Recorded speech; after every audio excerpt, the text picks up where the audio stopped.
ខេបនៅខ្លឹមសារនៃជំនួប press briefing ទៅកាន់បងប្អូនតាក់ទងទៅនឹងកម្មវិធីនៅថ្ងៃនេះដែលសន្និសីទប្រធានសភានៃអន្តរសភាដែលកម្ពុជារបស់យើងធ្វើជាម្ចាស់ផ្ទះដែលប្រជាជនកម្ពុជារបស់យើងកំពុងតែមានមោទនភាពនៅក្នុងការរៀបចំនៅព្រឹត្តិការណ៍លក្ខណៈអន្តរជាតិបែបនេះដែលយើងចូលរួមពីគ្រប់មជ្ឈដ្ឋានហើយជាពិសេសអរគុណបងប្អូនអ្នកសារព័ត៌មានយ៉ាងខ្លាំងដែលរងចាំមកដល់ពេលនេះហើយមិនបងអង្គយូរទេខ្ញុំសង្ខេបខ្លីៗតាក់ទងទៅនឹងសកម្មភាពនៅថ្ងៃនេះនៃសន្និសីទប្រធានសភានៃអន្តរសភាដែលកម្ពុជារបស់យើងធ្វើជាម្ចាស់ផ្ទះនៅព្រឹកមិញខ្ញុំបានសង្ខេបមួយសាររួចទៅហើយចំណុចសំខាន់ហើយសម្រាប់នៅរសៀលនេះដោយដែលបងប្អូនបានដឹងថាមានកិច្ចពិភាក្សាទូទៅមួយដែលដឹកនាំដោយឯកឧត្តមអ៊ុចបរិទ្ធហើយនឹងប្រធានប្រសិទ្ធិរបស់ប៉ាគីស្ថានដែលបានដឹកនាំនៃកិច្ចពិភាក្សាដែលកិច្ចពិភាក្សានោះបានផ្ដោតសំខាន់ទៅលើក្រមមូលបត្រគឺមូលបត្រនៃការសាមគ្គីភាពដើម្បីសន្តិភាពវិបុលភាពរួមពង្រឹងច្បាប់អន្តរជាតិនិងការដោះស្រាយជម្លោះដោយសន្តិវិធីនេះជាមូលបត្រដែលត្រូវបានពិភាក្សាពេញមួយរសៀលដែលធ្វើឡើងនៅមុននេះដែលទើបបញ្ចប់ហើយចំពោះប្រធានបទនេះនៅក្នុងកិច្ចពិភាក្សាបានប្រព្រឹត្តទៅយ៉ាងផុសផុលគណៈប្រតិភូថ្នាក់ដឹកនាំនៃបណ្ដាស្ថាប័ននីតិបញ្ញត្តិដែលបានចូលរួមនៅក្នុងកិច្ចពិភាក្សានោះបានបង្ហាញនៅយោបល់ផ្សេងជុំវិញនៃមូលបត្រដែលយើងបានលើកឡើងក៏ដូចជាកិច្ចពិភាក្សាដែលបានរៀបចំឡើងនោះហើយជារួមខ្ញុំអាចសង្ខេបជូនថានៅក្នុងកិច្ចពិភាក្សាទូទៅដែលដឹកនាំដោយឯកឧត្តមអ៊ុចបរិទ្ធនោះគឺបណ្ដាលនៃមេដឹកនាំស្ថាប័ននីតិបញ្ញត្តិដែលបានចូលរួមនោះគឺបានវិតម្លៃខ្ពស់និងកោតសរសើរចំពោះភាពជាម្ចាស់ផ្ទះរបស់កម្ពុជាហើយចំណុចនៃការវិតម្លៃជាស្នូលនៃការលើកឡើងរបស់ប្រធានស្ថាប័ននីតិបញ្ញត្តិដែលបានចូលរួមនៅក្នុងកិច្ចពិភាក្សាគឺបានគ្រប់គ្រងយ៉ាងពេញទំហឹងចំពោះមូលបត្រដែលកម្ពុជារបស់យើងធ្វើជាម្ចាស់ផ្ទះនៅពេលនេះដែលកម្ពុជាបានការរៀបចំដាក់នៅមូលបត្រនៃការសាមគ្គីគ្នាដើម្បីសន្តិភាពវិបុលភាពរួមនិងការពង្រឹងច្បាប់អន្តរជាតិនិងជំនួសនឹងការដោះស្រាយជំនួសដោយសន្តិវិធីនេះសម្រាប់ប្រតិភូតំណាងនៃស្ថាប័ននីតិបញ្ញត្តិដែលបានចូលរួមសិតតែពេញចិត្តចំពោះប្រធានបទនេះដោយយល់ថាប្រធានបទនេះពិតជាត្រូវទៅនឹងស្ថានភាពនាពេលបច្ចុប្បន្នដែលពិភពលោកកំពុងតែជួបនៅបញ្ហាប្រឈមនានាជាពិសេសគឺបញ្ហានៃការមិនគោរពច្បាប់អន្តរជាតិនិងការដោះស្រាយបញ្ហាដោយមិនឈរលើស្មារតីដោយសន្តិវិធីដូច្នេះជាអង្គកិច្ចពិភាក្សាទូទៅទាំងមូលបានសម្ដែងនៅការគ្រប់គ្រងនិងបំផុសនៅគំនិតបន្ថែមទៀតឲ្យបណ្ដាស្ថាប័ននីតិបញ្ញត្តិដែលបានចូលរួមត្រូវរួមសាមគ្គីគ្នាក្នុងការលើកជាតលហិកដើម្បីជំរុញឲ្យបណ្ដារដ្ឋាភិបាលទាំងឡាយនៅលើពិភពលោកនាំគ្នាត្រឡប់មករកច្បាប់អន្តរជាតិវិញហើយនឹងការដោះស្រាយដោយសន្តិវិធីដែលជាជំហរមួយដើម្បីធានានៅស្ថិរភាពរបស់ពិភពលោកអញ្ចឹងជារួមនៅក្នុងកិច្ចពិភាក្សានោះគឺបានកត់សម្គាល់ទៅលើចំណុចនោះចំណុចដែលខ្ញុំបានលើកឡើងនេះហើយនៅក្នុងនោះដែរក៏មានការជជែកពិភាក្សាទៅលើសេចក្តីព្រៀងក្រុងភ្នំពេញទីក្រុងភ្នំពេញដែលបងប្អូនអ្នកសារព័ត៌មានជនជាតិបានជ្រាបហើយថាយើងគ្រោងនឹងមានសេចក្តីថ្លែងការណ៍មួយនៃពីក្រុងភ្នំពេញយើងរៀបចំនៅក្នុងសេចក្តីទម្រង់នៃសេចក្តីថ្លែងការណ៍នេះហើយនៅរសៀលមុននេះក៏មានការជជែកគ្នាហើយនឹងបន្តមានការពិភាក្សាគ្នាហើយនឹងអនុម័តនៅក្នុងថ្ងៃស្អែកនេះដែលជាថ្ងៃចុងក្រោយនៃសន្និសីទប្រធានសភានៃអន្តរសភានៅក្នុងការពិភាក្សាជាទូទៅលើបរិបទមួយចំនួនដែលខ្ញុំបានបញ្ជាក់តាក់ទងទៅនឹងការគោរពអធិបតេយ្យភាពសាមគ្គីភាពនិងបូរណភាពទឹកដីឯកឧត្តមអ៊ុចបរិទ្ធដែលជាប្រធានដឹកនាំអង្គប្រជុំដែលជាអនុប្រធានទី1នៃព្រឹទ្ធសភាឯកឧត្តមបានសង្កត់ធ្ងន់ថាសន្តិភាពយូរអង្វែងគឺតម្រូវឲ្យថ្នាក់ដឹកនាំនៃបណ្ដាស្ថាប័ននីតិបញ្ញត្តិចូលរួមជាមួយនឹងថ្នាក់ដឹកនាំរដ្ឋាភិបាលនីមួយៗដែលដើម្បីធានាបាននូវស្ថិរភាពសន្តិភាពឯកឧត្តមបានរំលឹកថាមានតែការសាមគ្គីភាពការគោរពនៅបូរណភាពទឹកដីនិងអធិបតេយ្យភាពរបស់រដ្ឋនីមួយៗទើបអាចឲ្យតំបន់ក៏ដូចជាពិភពលោកទាំងមូលអាចរក្សាបាននូវសន្តិភាពដ៏យូរអង្វែងបាននេះជាចំណុចនៃការកត់សម្គាល់មួយដែលឯកឧត្តមប្រធាននៃកិច្ចពិភាក្សាបានលើកឡើងជាតលហិកហើយក៏មានការលើកឡើងនៃចែករំលែកនៅពិសោធន៍មួយចំនួនដែររវាងបណ្ដាថ្នាក់ដឹកនាំដែលបានចូលរួមនោះពីព្រោះយើងដឹងហើយថា ប្រទេសនីមួយៗមានបទពិសោធន៍នៃការចូលរួមនឹងការដោះស្រាយបញ្ហាប្រទេសក៏ដូចជាការជួបប្រទះផ្សេងគ្នាជាការចែករំលែកគ្នាទៅវិញទៅមកផងដែរជាការកត់សម្គាល់ថ្នាក់ដឹកនាំនៃស្ថាប័នបានសរសើរនិងបានលើកឡើងពីនយោបាយឈ្នះរបស់កម្ពុជារបស់យើងដែលបានដាក់ចេញនៅឆ្នាំ1996ហើយសម្រេចបានជោគជ័យនៅថ្ងៃទី29ខែធ្នូឆ្នាំ1998ដែលប្រតិភូបានសរសើរអំពីនយោបាយឈ្នះនេះដែលកម្ពុជារបស់យើងដែលប្រតិភូបានសិក្សាអំពីប្រវត្តិសាស្ត្រប្រទេសដែលបែកបាក់កាប់សម្លាប់គ្នាធ្លាប់តែបរទេសមកចូលរួមជួយដោះស្រាយបញ្ហាក៏ប៉ុន្តែប្រទេសមួយនេះបានប្រែក្លាយខ្លួនទៅជាប្រទេសដែលមានសន្តិភាពតាមរយៈនយោបាយឈ្នះដែលដាក់ចេញដោយសម្ដេចអគ្គមហាសេនាបតីហ៊ុនសែនមេរៀននៃនយោបាយឈ្នះនេះត្រូវបានទទួលបានការកោតសរសើរហើយការកោតសរសើរបន្ថែមទៀតនោះគឺសន្តិភាពសម្រាប់ប្រទេសកម្ពុជារយៈពេលជិត28ឆ្នាំកន្លងមកនេះអញ្ចឹងជាពិសោធន៍មួយដែលអង្គពិភាក្សាទាំងមូលបានយកមកជជែកនិងផ្ដោតតម្លៃខ្ពស់ចំពោះនយោបាយឈ្នះនិងការថែរក្សានូវសន្តិភាពដែលកម្ពុជាមានមកដល់ពីបច្ចុប្បន្ននេះខ្ញុំសង្ខេបជូនប៉ុណ្ណេះតាក់ទងទៅនឹងកិច្ចពិភាក្សាទូទៅខ្ញុំបងប្អូនអ្នកសារព័ត៌មានក៏បានដឹងដែរថានៅរុស្ស៊ីនេះក្រៅតែមានកិច្ចពិភាក្សាទូទៅថ្នាក់ដឹកនាំនៃស្ថាប័ននីតិបញ្ញត្តិដែលបានចូលរួមនៅក្នុងប្រទេសកម្ពុជារបស់យើងបានឆ្លៀតជួបទ្វេភាគីជាមួយថ្នាក់ដឹកនាំកម្ពុជារបស់កម្ពុជាមានជួបជាមួយសម្ដេចតេជោហ៊ុនសែនមានជួបជាមួយនឹងសម្ដេចខួនសូដារីមានជួបជាមួយនឹងសម្ដេចមហាបវរធិបតីហ៊ុនម៉ាណែត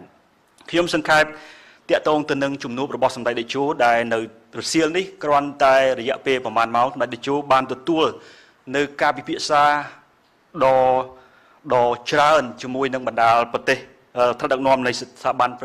សភារហូតដល់5ហើយកិច្ចពិភាក្សានីមួយៗបានផ្ដោតទៅលើទំនាក់ទំនងទ្វេភាគីនិងបរិបទនៃបញ្ហាកង្វល់របស់ពិភពលោកអញ្ចឹងខ្ញុំអាចសង្ខេបខ្លីថា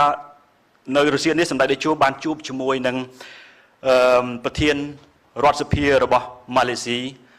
អៃដាមតាន់ស្រីដតូដែលជាប្រធានរដ្ឋសភារបស់ម៉ាឡេស៊ីក្នុងជំនួបហើយជាការពិភាក្សានោះគឺបានផ្ដោតសំខាន់ទៅលើកិច្ចសហប្រតិការនៅក្នុងក្របខ័ណ្ឌនយោបាយរួមនៅក្នុង ISC ដើម្បីពង្រឹងនៅសកម្មភាពរបស់ ISC ចូលរួមចំណែកក្នុងការដោះស្រាយបញ្ហារបស់តំបន់ពិភពលោកហើយក៏ជជែកពិភាក្សាទៅលើទ្វេភាគីដែរនៃការពង្រឹងនៅទំនាក់ទំនងស្ថាប័ននីតិបញ្ញត្តិរវាងប្រទេសទាំងពីរឲ្យកាន់តែមានភាពល្អប្រសើរឯកឧត្តម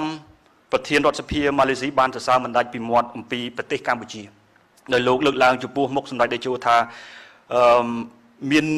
គឺជារឿងដែលគួរឲ្យកោតសរសើរសម្រាប់ប្រទេសកម្ពុជាដែលអាចនាំប្រទេសឲ្យមកដល់ពេលនេះបានក្រោមការដឹកនាំដោយអតីតនាយករដ្ឋមន្ត្រីហើយនឹងបន្តដឹកនាំដោយសម្ដេចមហាបវរធិបតីហ៊ុនម៉ាណែតលោកបានលើកឡើងថាបទពិសោធន៍របស់សម្ដេចតេជោនិងការលះបង់របស់សម្ដេចតេជោបានក្លាយជាចំណុចនិងជាមេរៀនមួយដ៏មានសារៈសំខាន់សម្រាប់យុវជនរបស់ម៉ាឡេស៊ីហើយលោកក៏បានលើកឡើងបន្ថែមទៀតថាប្រទេសកម្ពុជាមិននឹកស្មានថាកម្ពុជាអាចមកដល់ពេលនេះជាការលើកឡើងនៅក្នុងកិច្ចពិភាក្សាដែលខ្ញុំសង្ខេបតាក់ទងទៅនឹងជំនួបទ្វេភាគីរវាងសម្ដេចតេជោជាមួយនឹងប្រធានសភារដ្ឋសភារបស់ម៉ាឡេស៊ីសម្ដេចតេជោក៏បានជួបជាមួយនឹងប្រធានព្រឹទ្ធសភារបស់ឥណ្ឌូនេស៊ីដែលជជែកទៅលើការពិភាក្សានោះគឺប្រធានព្រឹទ្ធសភាឥណ្ឌូនេស៊ីគឺឯកឧត្តមសាល់តាន់ដែលឯកឧត្តមគឺជាប្រធានព្រឹទ្ធសភារបស់ឥណ្ឌូនេស៊ីវ័យក្មេងមួយរូបហើយបានជួបជជែកជាមួយសម្ដេចតេជោនៅរុស្ស៊ីនេះដែរខ្លឹមសារសំខាន់ក្រៅពីសរសើរជាទូទៅលើការរៀបចំរបស់កម្ពុជាឯក